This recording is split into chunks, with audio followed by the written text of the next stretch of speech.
Welcome to my channel learn IQ. আজকে তোমাদের জন্য আবারও একটি প্রেসি রাইটিং নিয়ে এলাম। তো তোমরা এরকম প্রেসি রাইটিং আগে প্র্যাকটিস করেছো, আমি আবার নিয়ে এলাম যে তোমাদের আরো প্র্যাকটিসের জন্য। দেখো, আগের ক্লাসগুলো যারা দেখোনি তারা অবশ্যই দেখো, তোমাদের কনফিডেন্স অনেক বিল্ড আপ হবে। ঠিক আছে? দেখো, buy nothing because it is offered cheap. মানে দেখো, এই জিনিসটা প্রথমে তোমাকে দেখতে হবে। প্রথম লাইনটাতে, ফার্স্ট প্রথম লাইনটাতেই তোমাদেরকে দেখতে হবে কি বলতে চেয়েছে।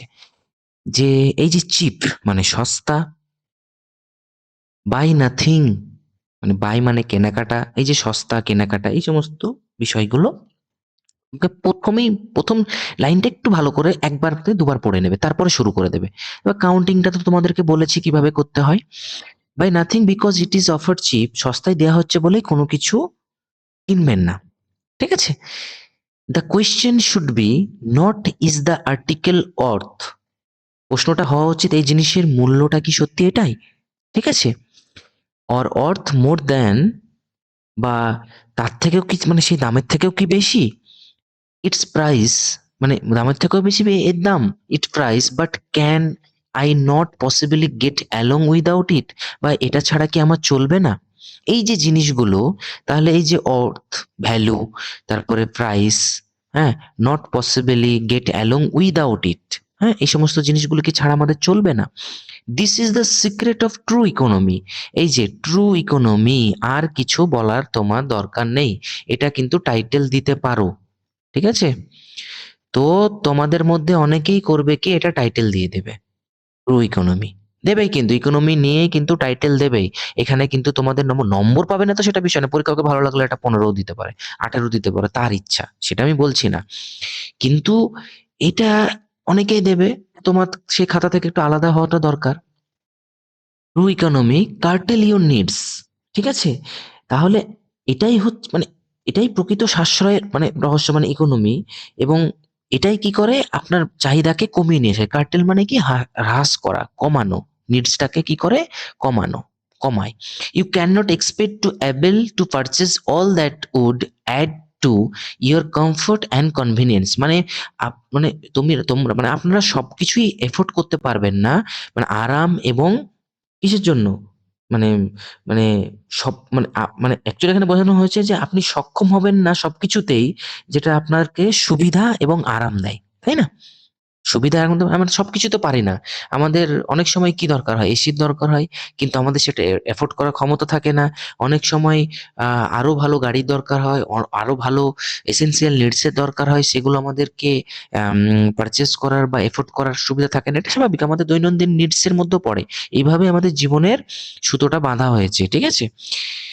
We must not only deny ourself many things. আমরা অনেক কিছুই আমরা ডিনাই করতে পারি না আমাদের কিছু জিনিসগুলো। হুইচ উড বি প্লেজেন্ট, অবশ্যই যেগুলো আমাদের আরামদায়ক সেগুলো আমরা ডিনাই করতে পারি না, অবশ্যই পারি না।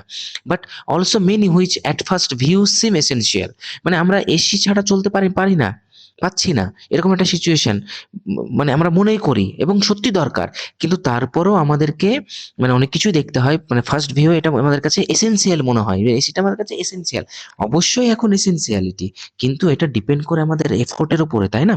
এবার এফোর্টের বাইরেও তো এটা এসেনশিয়ালিটি, তখন কিন্তু আমাদের এসেনশিয়ালিটি আর আসে থাকা উচিত নয়। কিন্তু আমাদের কাছে এটা প্রাথমিক দৃষ্টিতে মনে হয় কি এসেনশিয়াল। আমাদের এইটা একটা সব থেকে বড় ফ্যাক্ট কি, মিন্ত্রা ফ্লিপকার্টের ক্ষেত্রে আমরা কি দেখি, হঠাৎ করে 50% কমে গেল, আমাদের তখন কি মনে হয়, ইস না কিনলে মনে হয় আমার লস হয়ে গেল। এই যে বিষয়টা, এটারই কিন্তু এর মূল বক্তব্য। ঠিক আছে? ওইটা দেখে মনে হয় জুতোটা আমার দরকার, না হলে আমার লস হয়ে গেল, এবং জুতোটা আমার সত্যি দরকার। হ্যাঁ, না হলে কিন্তু আমার আমার কিন্তু অলরেডি আছে। এই যে বিষয়টা, হ্যাঁ? তো আমাদের মানে এই বিষয়টাকে একটু মানে বুঝতে পারলে জিনিসটা, দেখো ভাবটা বুঝতে হবে। এটা তো তুমি নিজের মতো করে লিখবে, আর এখান থেকে তো দেখে দেখে লিখবে না, নিজের মতো করে ভাবে লিখবে। Article going too cheap or offered gratis may at first think of luxury to you. মানে যে জিনিসগুলো তোমাদের কাছে সস্তা এবং অফার্ড গ্র্যাটিস মানে বিনামূল্যে, অনেক সময় কি হয়, buy one get get one, buy two get two, এরকম তাহলে দুটো বিনামূল্যে বিষয়টা আসছে। বা কি হয়, তুমি 500 টাকার জিনিস কিনলে আরো 1 টাকায় একটা ফ্রি পেয়ে গেলে, এটা কিন্তু তোমাদের অনেক মলেও এটা দেখতে পাবে, শপিং মল, শপিং কমপ্লেক্সে। হ্যাঁ, 2500 টাকার জিনিস কিনলে আরো 1 টাকা অ্যাড করলে ওটা ফ্রিতে, মানে এরকম একটা বিষয়। ফার্স্ট থিংসে মনে হয় যে যে এই জিনিসটা পেয়ে গেলাম, এটা আমাদের কাছে বিশাল লাক্সারি একটা বিষয়। ঠিক আছে? অবশ্যই। হ্যাঁ, এই যে লাক্সারি একটা বিষয়, but through but through long use they would become article of necessary, মানে যখন আমরা এটা দীর্ঘদিন ধরে ব্যবহার করতে থাকবো, ঠিক আছে, লং ইউজ দীর্ঘদিন ধরে ব্যবহার করতে থাকবো, তাহলে এটা কিসে পরিণত হয়? নেসেসিটি। এই নেসেসিটি তো তোমাকে অ্যাড করতে হবে অডে, necessity, and you would find it very hard to do without, মানে এটা তখন আমাদের এটা ছাড়া আর চলবে না। স্বাভাবিক বিষয়, তুমি যখনই একটা ধরে নাও 600 সিসি 500 সিসির গাড়ি চালাবে, বাইক চালাবে, তখন কিন্তু আর তোমার 150 সিসি 200 সিসি বাইক চালাতে আর ইচ্ছা করবে না, স্বাভাবিক বিষয়। সেরকম একটা ভারী লাক্সারি কার চালাতে গেলেও তারপরে কিন্তু আর লো গ্রেডে, মানে আমাদের জীবনের মানদণ্ড যত উপরে যাবে, আমরা পরে কিন্তু নামাতে খুব কষ্ট হবে এবং নামানো খুবই কঠিন। এটাই কিন্তু এই মূল বক্তব্য, ঠিক আছে? তো দেখো এটার হেডিং দেওয়া হয়েছে, দেখো ট্রু ইকোনমি তুমি দিতে পারো। এখানে দেওয়া হয়েছে কি, দেখো ওয়াইজ স্পেন্ডিং। হ্যাঁ, মানে এই যে স্পেন্ডিং মানে যে খরচাটা, সেটা বুদ্ধিমানের সঙ্গে করা উচিত, ঠিক আছে, ওয়াইজ স্পেন্ডিং, ঠিক আছে।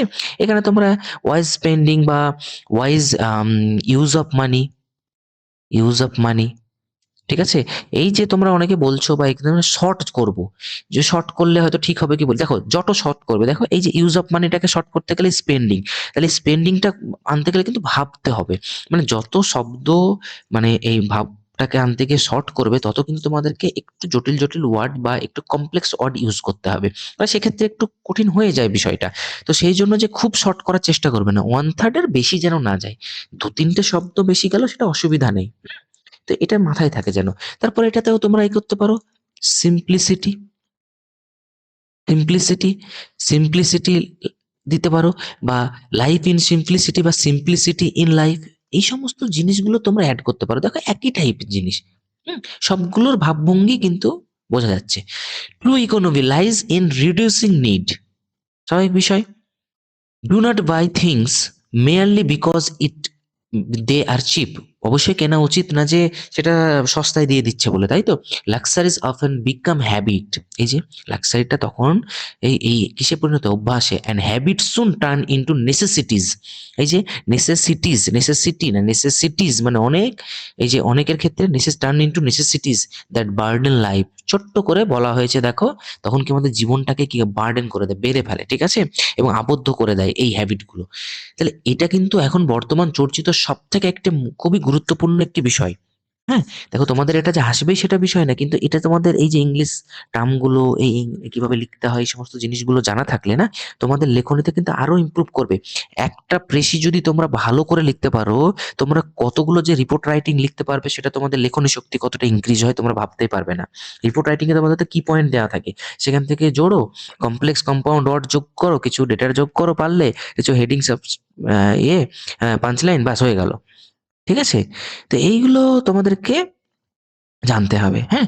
তো আশা করি তোমাদের ভিডিওটি ভালো লেগেছে, ভালো লাগলে অবশ্যই তোমরা যারা দেখছো অবশ্যই লাইক করো, হ্যাঁ। লাইক করতে তোমাদের কি সমস্যা জানি না, তবে লাইক করো, এরকম লাইক বা ভালো লাগলে আমি বুঝতে পারবো যে তোমাদের ভালো লাগছে, তাহলে আমি নেক্সট এরকম ভালো ভালো ভিডিও আনার চেষ্টা করব, ঠিক আছে। দেখা হচ্ছে আগামী ভিডিওতে। যারা নতুন দেখছো অবশ্যই সাবস্ক্রাইব করো, পাশে থেকো, থ্যাংক ইউ।